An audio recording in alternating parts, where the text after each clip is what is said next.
Olá, meus amores, tudo bem com vocês?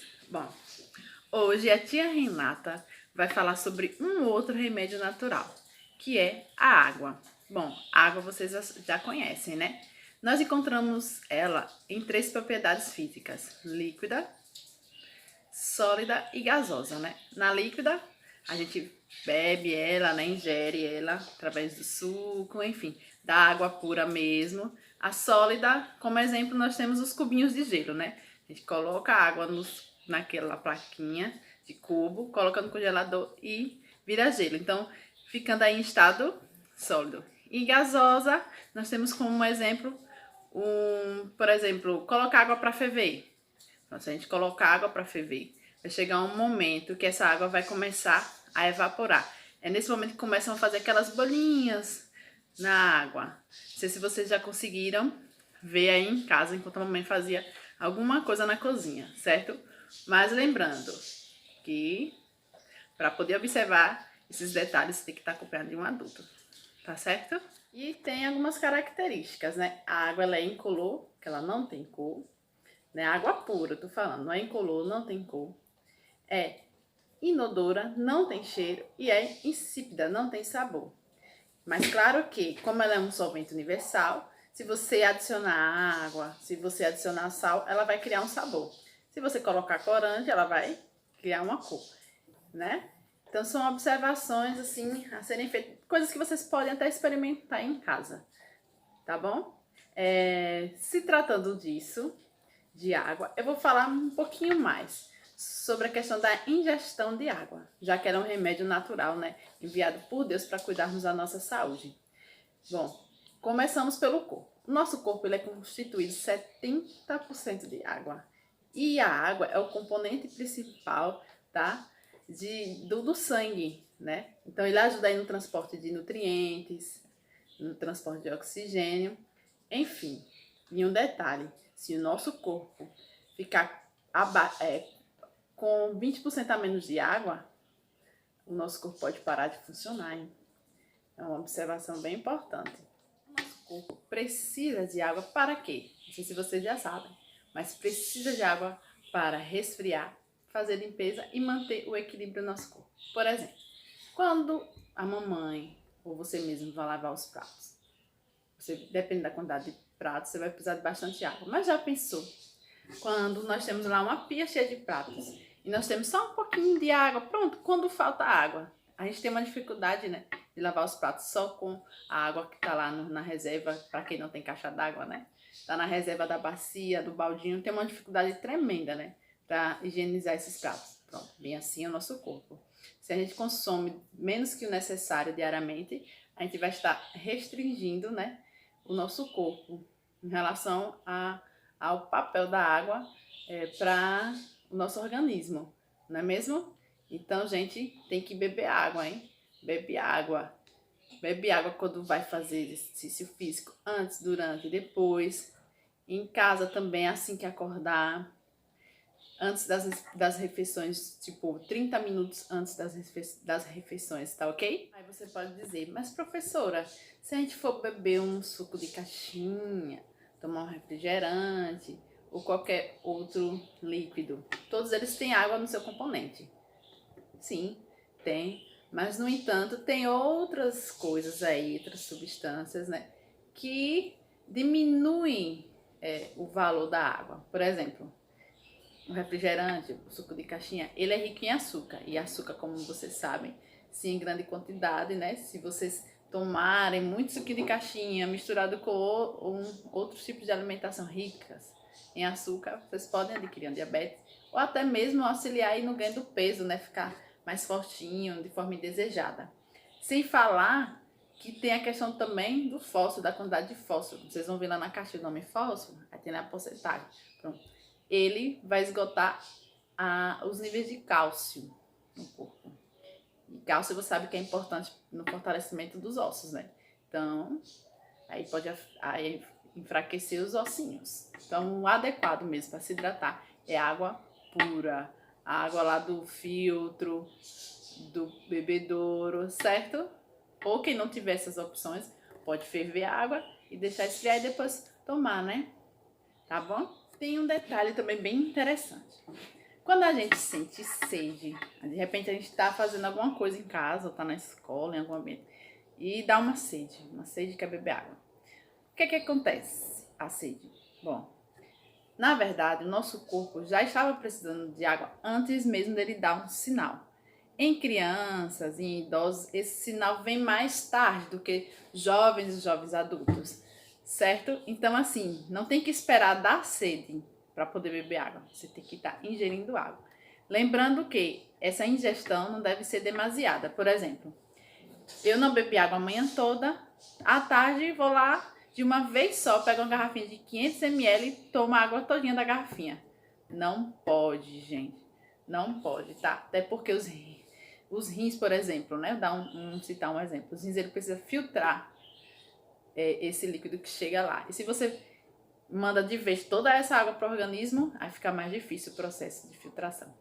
É só um detalhe, tá, gente? Também, lembrando que não pode beber pouquinha água, né? Vocês vão ter que fracionar e bebendo aos poucos ao decorrer do dia. Mas essa ingestão também vai depender das suas atividades diárias. Por exemplo, se você pratica esporte, consequentemente você vai precisar beber mais água do que aquela pessoa que fica todo dia, o tempo todo sentada em casa, né? Porque você acabou que expelindo mais líquidos, né? Através de suor, sem falar que através da urina, que é natural, né? No nosso organismo, esse processo de eliminação da água, tá bom? A Organização Mundial da Saúde, ela indica que os homens ingiram aí 2,5 litros de água por dia, enquanto as mulheres 2,2 litros ml de água por dia, sendo aí uma mulher de 58 quilos e um homem de 70 quilos. Mas existe um cálculozinho que é feito para saber, assim, em média, quanto que você deve ingerir de água por dia. Vamos aqui, rapidinho. O cálculo é você pegar o seu peso, vamos dizer que você tenha 28 quilos, e você vai multiplicar por 35, certo? Por que 35?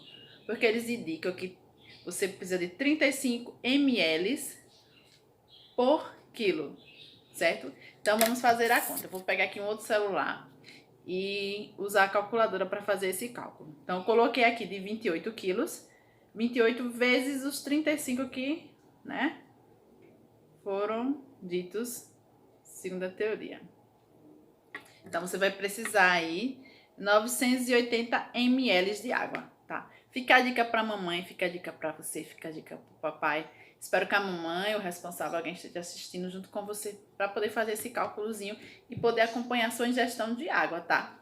E falar em ingestão, eu quero ver depois você mandando foto pra mim com a garrafinha de água, mostrando que está se hidratando, tá certo?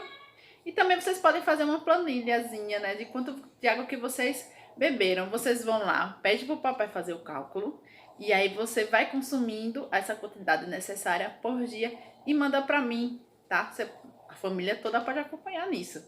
Vai ser uma atividade bem legal, né, envolvendo todo mundo. Enfim, essa questão de correta hidratação, ela vai variar muito, né, da questão da temperatura ambiente, dos fatores, né, como sexo, idade, funções renais, se a pessoa tem algum problema de rins ou não, também, tá, gente? Das atividades que eu falei a vocês, das atividades físicas, das atividades diárias, então tudo isso influencia. Da alimentação também, a gente falou sobre alimentação na aula passada, né?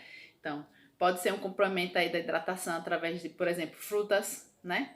Então, assim, tem alguns detalhes a ser observados, tá bom? Um estudo aí que comprovaram que se a pessoa ingerir 5 copos de água, né, comparada a outras pessoas que ingerem, por exemplo, 2 copos de água, ela tem menos riscos de ter ataques cardíacos. Que ataques cardíacos? Ataques do coração parar, entendeu? Então, a hidratação é super importante, tá bom? Lembrando que a gente pode adquirir alguns problemas por excesso de hidratação, como também por desidratação, tá bom, gente? Aí você vai me dizer, professora, mas se eu não me hidratar direito, o que pode acontecer comigo? Bom, você pode não estar se hidratando direito, ter algumas sensações e não interligar essas sensações a essa falta de ingestão de água correta, tá? Como, por exemplo, alterar as funções cognitivas da cabeça, tá bom, gente? Seu estado de alerta, a sua concentração, que é a habilidade de se concentrar, ter a memória de curto prazo, às vezes se esquecer de alguma coisa assim, deixou a chave no lugar e foi fazer outra coisa e não lembra mais onde deixou, tá? Também ajuda nessa memória aí curta, tá bom? E também quando a gente tem dor de cabeça, a dor de cabeça e o cansaço também podem estar associados à falta da ingestão adequada de água. Eu não sei se aí alguém já assistiu a provas, né, de corridas, de ciclismo, atletas que fazem esse tipo de atividade, que vocês devem ter percebido que eles, de repente, têm uma garrafinha azul, verde, amarela, que não é água, que são os isotônicos, que é um líquido que tem composições aí químicas que auxiliam na hidratação desse atleta, porque eles vão fazer uma prova, né, de um esporte em que tem uma longa duração. Então, para suprir essa questão da ingestão de água, eles tomam o isotônico, né, durante e após. Mas esses isotônicos, essas bebidas aí diferentes que tem aí no mercado, não precisam ser ingeridas por pessoas que, tipo, vão para academia, passar 1 hora na academia, fazer uma caminhada, uma corrida de 30 minutos. Somente a água é necessária, tá, gente? Então, assim, falei um pouquinho aqui para vocês desse remédio natural que foi água. E agora, eu espero que vocês peguem essas diquinhas e coloquem no dia a dia de vocês, na prática de vocês. Como eu falei logo antes, manda para mim foto, manda um registro. Mostra que você fez o cálculozinho lá, que o papai fez o cálculozinho para você. E que você tá lá bebendo a água necessária diariamente para o seu organismo, tá bom? Eu fico aqui aguardando. E lembrando que eu estou com muita saudade de vocês. E espero revê-los bem em breve, tá? Beijo e até a próxima.